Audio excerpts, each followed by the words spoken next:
மூலமா எப்படி manifestation achieve பண்றதுங்கிறத இந்த வீடியோல பார்க்கலாம். நான் என்னோட பிரெக்னன்சி டைம்ல அதிகமா மேனிஃபெஸ்ட் பண்ணது எனக்கு வஜினல் பர்த் நடக்கணும்.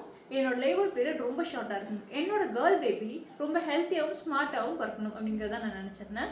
இது எல்லாமே அப்படியே நடந்திருந்தது. மார்னிங் 11:30க்கு எனக்கு 2 சென்டிமீட்டர் ஓப்பன் ஆயிருந்தது. ஈவினிங் 3 o'clock என்னோட பேபி வஜினல் பர்த் மூலமாக அவங்க வெளியே வந்திருந்தாங்க.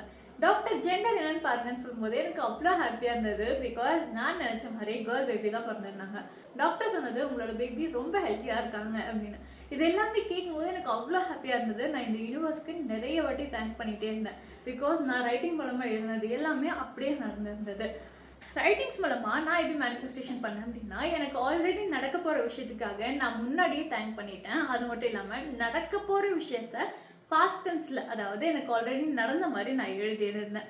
எனக்கு இது எப்போல்லாம் எழுத தோணுதோ அப்போல்லாம் எழுதுவேன். சம்டைம்ஸ் ஒரு வாட்டி எழுதுவேன், சம்டைம்ஸ் 10 வாட்டி எழுதுவேன். எனக்கு எவ்வளோ டைம் எழுத தோணுதோ அவ்வளோ டைம் நான் எழுதிட்டே இருப்பேன். எனக்கு எப்போல்லாம் தோணுதோ அப்போல்லாம் மனசுலேயே நினச்சிக்கிட்டே இருப்பேன். உங்களோட கோல் என்னவோ அதை ரொம்ப கிளியராக எழுதுங்க. ஆல்ரெடி நடந்த மாதிரி எழுதும்போது இன்னும் கொஞ்சம் பெட்டராக இருக்கும். தேங்க்ஸ் சொல்லுங்கள் இந்த யூனிவர்ஸ்க்கு. கண்டிப்பாக உங்களோட விஷயங்கள்லாம் நடக்கணும். All the best and thank you.